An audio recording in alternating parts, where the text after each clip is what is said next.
Meu nome é Daniel de Matos, sou casado, tenho 3 filhos, Luísa hoje com 25, Vitor com 23 e Davi com 14, vai fazer 15 agora esse mês. Vou começar pelo Vitor. O Vitor nasceu prematuro, precisou ficar 34 dias internado numa UTI, teve 2 paradas cardiorrespiratórias.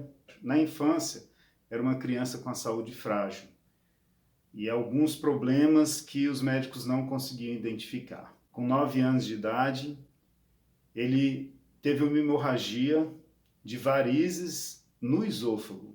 A gente não sabia que ele tinha essas varizes no esôfago. E ele começou a sangrar e nós não percebemos, não sabíamos, até encher o estômago dele de sangue e ele vomitar o sangue. Naquele momento, um momento de muita dor, de muito desespero, acho que a palavra mais certa é essa, correndo para o hospital, não sabia se chegaria com ele vivo até o hospital. E então começou ali uma grande jornada com o Vitor, quando ele tinha 9 anos.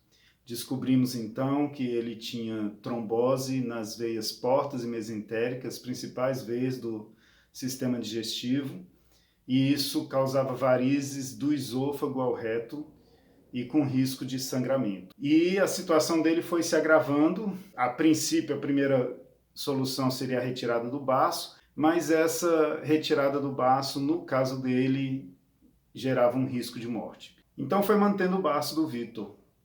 E à medida que ele foi piorando, surgiu uma outra solução. Não era uma solução boa. Ele precisaria fazer um transplante multivisceral. Numa mesma cirurgia, transplantaria o fígado, o estômago, o intestino e o pâncreas. Uma cirurgia que nenhum plano de saúde cobre, que não é feito no Brasil e que custa US$ 1 milhão. E a gente ficou sem chão naquele momento. Fomos para São Paulo e a conclusão era que não valia a pena entrar na lista para essa cirurgia, porque aparentemente quem olhava de fora, o Vitor não parecia tão doente quanto ele era por dentro. E a ideia então era levando o tanto que a gente pudesse levar. E assim a gente foi levando até o baço literalmente começar a matar o Vitor. Era uma UTI atrás da outra, uma internação atrás da outra. Todos os dias a gente não sabia se ia terminar o dia, como que ia terminar o dia com ele. 3 anos atrás, ele fez a retirada do baço. Então foi uma luta muito grande, um ano mais ou menos de recuperação, de ajustes de medicação após a retirada do baço. E nessa questão da saúde, graças a Deus, o Vitor hoje, digamos que ele viveu aí os últimos 2, 3 anos podendo viver um pouco, porque o resto do tempo foi lutando pela vida, né? E hoje, graças a Deus, ele vive. Além da questão da saúde física, o Vitor também tem síndrome de Asperger, o que também trouxe muitas limitações e dificuldades para ele. E para a gente, que no início, quando ele era criança, a gente não entendia nada, o que era aquilo. E o comportamento dele era diferente e a gente não conseguia entender. E procuramos psicólogos, psiquiatras, até na adolescência que foi feito o diagnóstico então da síndrome de Asperger, e aí a gente pôde cuidar dele de uma forma mais apropriada. Mas era assim, melhorava um pouco da saúde, a gente cuidava do emocional, do psiquiátrico, das relações dele, e quando a saúde piorava, a gente nem lembrava que ele tinha Asperger, né? Essa foi a luta, tem sido com o Vitor. E o Davi, que é o mais novo, no início estava crescendo como um menino saudável. A partir dos 4 anos, ele começou a apresentar um comportamento diferente. A gente inicialmente achando que ele imitava o comportamento do irmão, porque era mais velho do que ele, mas a situação foi se agravando. E o Davi, então, começou a ter uma fobia de lugares públicos, de lugares cheios, não conseguia mais ir para restaurantes, para cinema, para igreja, e foi se isolando. E quando entrou na adolescência, então, ele piorou muito. Também diagnóstico do espectro autista e algumas outras coisas. No ano passado, ele já estava num quadro muito grave, psiquiatricamente falando, e ele acabou entrando num surto psicótico e vivemos aqui 40 dias de um terror.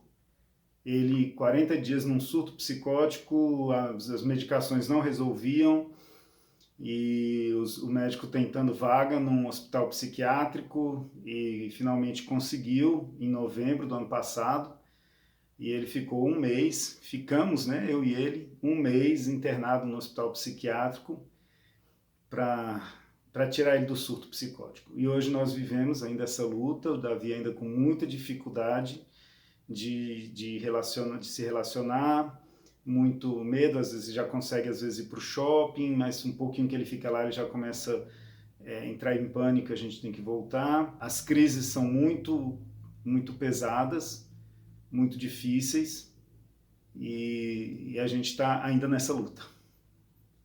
A Luísa, que é a mais velha, ela também tem problemas de saúde, mas nada que corra risco de morte.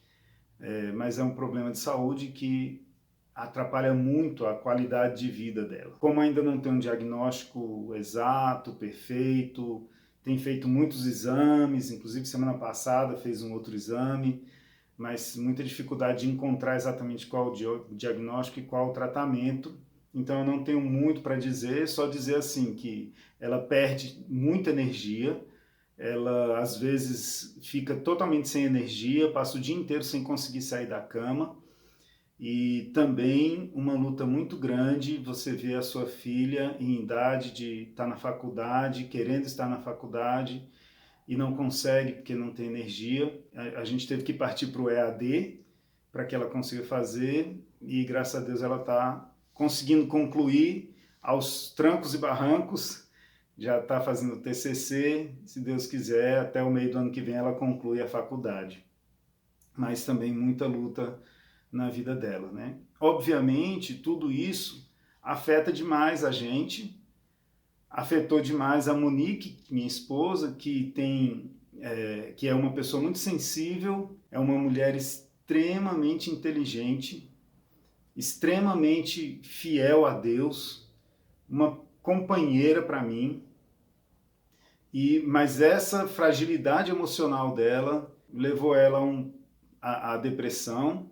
Então a gente vivendo tudo isso, e a Monique acabou tendo depressão, e aí era necessário cuidar dela também. Ela está saindo disso, está se tratando, é uma doença terrível, mas ela nunca perdeu a fé em Deus, nunca perdeu a esperança.